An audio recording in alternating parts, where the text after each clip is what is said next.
You might have already heard about this one. It's called Kengan Asura. I thought it was just some weird manga until I actually read it and found out that it was far weirder than I could have ever imagined. It's like Baki but with business and corporate matters mixed in. I would have liked it if it was just random matches happening over time, but the main plot of the entire initial story, spoiler alert, is actually a single competition. The Kengan Association wants to pick a new chairman, and so they organize the tournament to decide who becomes the next chairman. The tournament is a fighting tournament. Each company in the Kengan Association picks a fighter and the fighters fight each other without rules. Basically everything goes. The only thing not allowed in Kengan matches is actually using weapons. However, this doesn't exclude weapons that you are able to successfully use without getting caught. See how twisted this sounds. If you somehow managed to bring in a weapon into a match after you have been searched, you can keep the weapon and use it. Also, there are freaks who can literally edit their bodies to become weapons. One guy even pulled out swords out of his own bones. Although the swords were actually formed with bone material that was just twisted. There is also no normal person in the competition. Normal in this context refers to average. Everyone in the competition is either absurdly strong or absurdly determined. The manga brought tears to my eyes though. The tears were not because of how twisted the story was, but because of how certain characters were able to effectively touch my emotions in the most effective ways. The character who touched me the most was a professional wrestler. I won't tell you his name in this video. His master told him to never miss a day of training, even if his master died. A few days later, his master was killed. On the day of his burial, this wrestler couldn't be found. Why?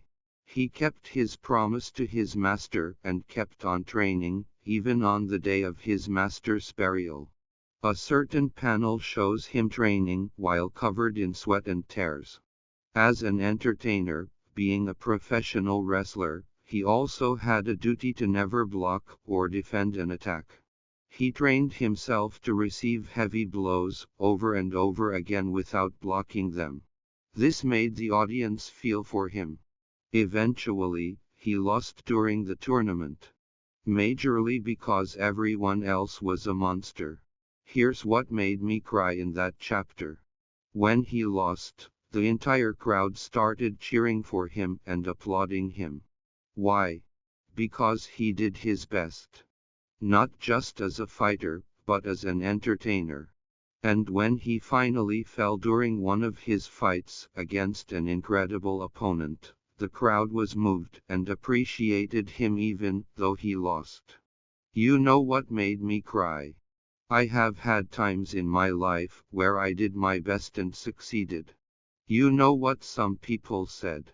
They looked at those who had bigger and better successes and asked me why I didn't have that kind of success. My efforts meant nothing if I wasn't the best. But here was a man who couldn't win, and everyone loved him and appreciated him, even his enemies. I cried. And even as I write this, I cry.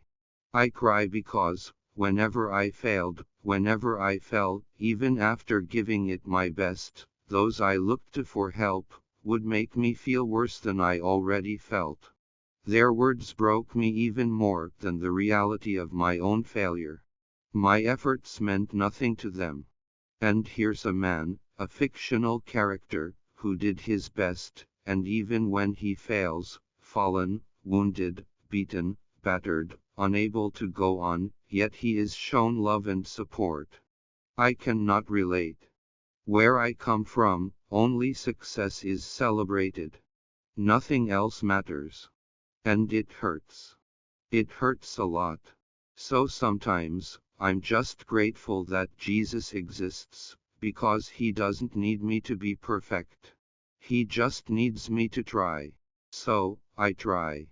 Every day, as much as I can, for him. There were other cool characters too. But note that the series is mostly disturbing. People get killed, bones get broken, organs get damaged, some people might actually die during the matches. And one fighter always smashes a large number of females before every match. And the craziest part is, the fighters aren't allowed to completely recover before the next match. Crazy. Oh, another cool thing that happens in the plot is when, spoiler alert, one of the Kengan Association participants tried to off the competition via coup. Bro thought he was jumping the tournament by bringing in 1,000 people, but when the security men of the Kengan Association turn up, and the fighters themselves who were not too injured join in, the man who planned the coup realizes that levels exist. It was a good ride. Fun fact, I don't really like the main character, but it's fine. My favorite move is called Weeping Willow.